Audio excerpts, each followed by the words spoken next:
Pada satu Jumat di akhir Februari, di balik jabat tangan diplomatik antara Indonesia dan Washington, ada sesuatu yang hendak ikut berpindah. Bukan barang, bukan uang, melainkan data.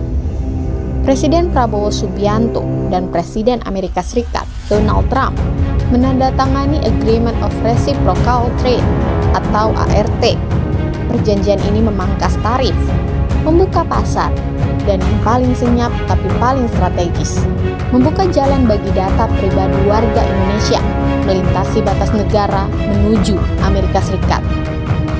Pemerintah menyebutnya infrastruktur ekonomi digital. DPR menyebutnya alarm kedaulatan. Publik masih mencoba memahami apa arti semua ini bagi hak paling personal di era digital, data diri kita.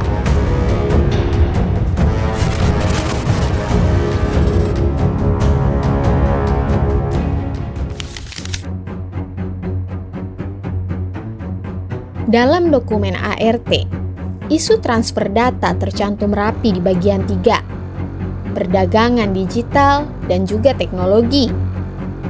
Indonesia sepakat memberikan kepastian hukum bagi pemindahan data pribadi ke Amerika Serikat dengan satu prasyarat utama.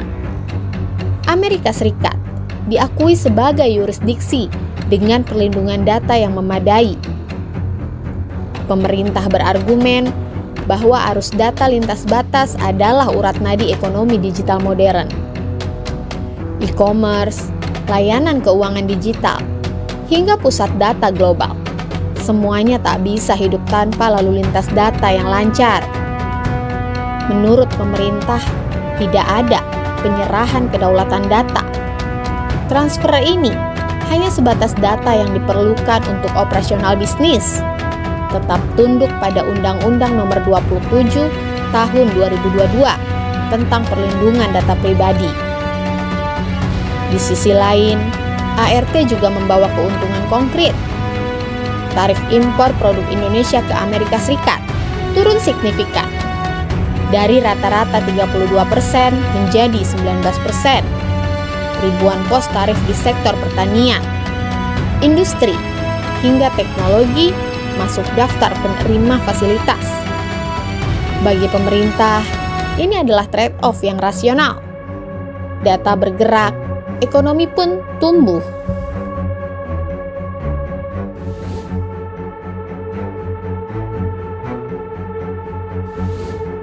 Masalahnya muncul di satu titik krusial.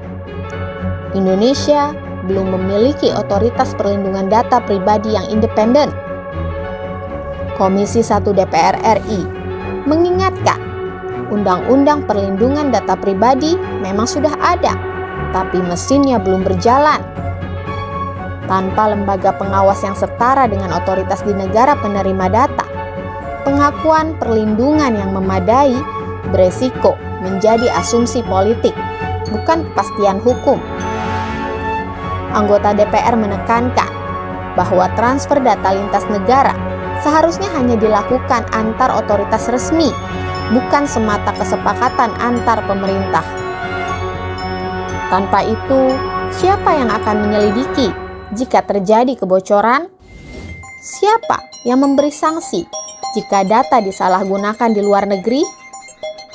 Di titik ini, perdebatan bergeser dari soal dagang menjadi soal hak warga negara.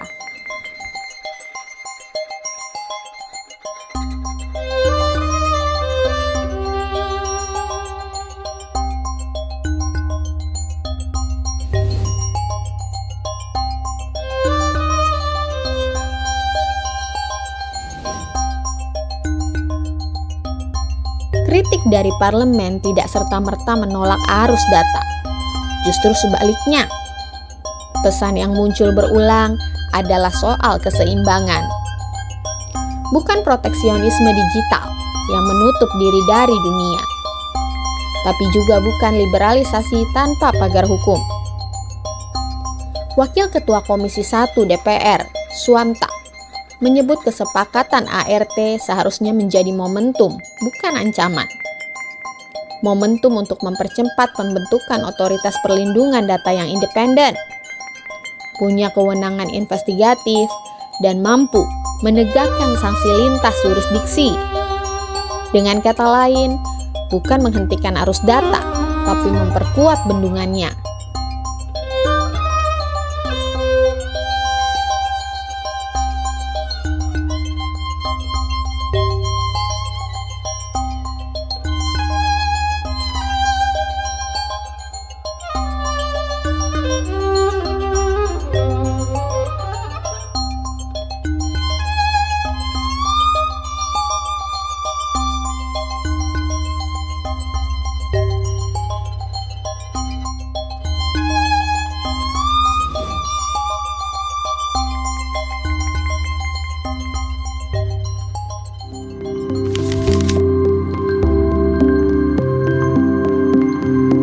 Bayangkan, jika dulu warga negara membawa paspor saat melintasi perbatasan. Kini data pribadi adalah paspor kedua yang sering berpergian tanpa kita sadari. Bedanya, paspor fisik dijaga negara dengan ketat. Datanya baru belajar dijaga. ART membuat paspor digital itu semakin sering dipakai. Pertanyaannya, bukan lagi apakah data akan bergerak karena itu keniscayaan, melainkan siapa yang memastikan hak pemilik data tetap ikut bepergian bersamanya.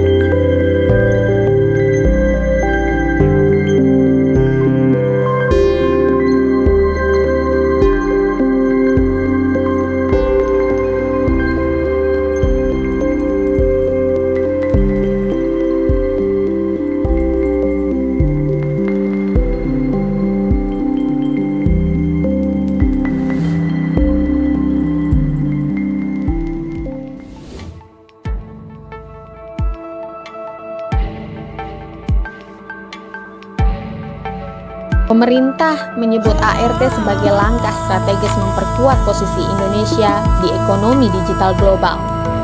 DPR melihatnya sebagai ujian serius bagi konsistensi perlindungan hak warga negara. Keduanya mungkin benar, pada porsinya masing-masing. Yang jelas, kesepakatan ini membuka satu bab baru. Indonesia tidak lagi hanya menjadi pasar digital, tetapi juga pemain dalam arsitektur global arus data. Namun, seperti semua drama politik besar, konflik utamanya belum usai.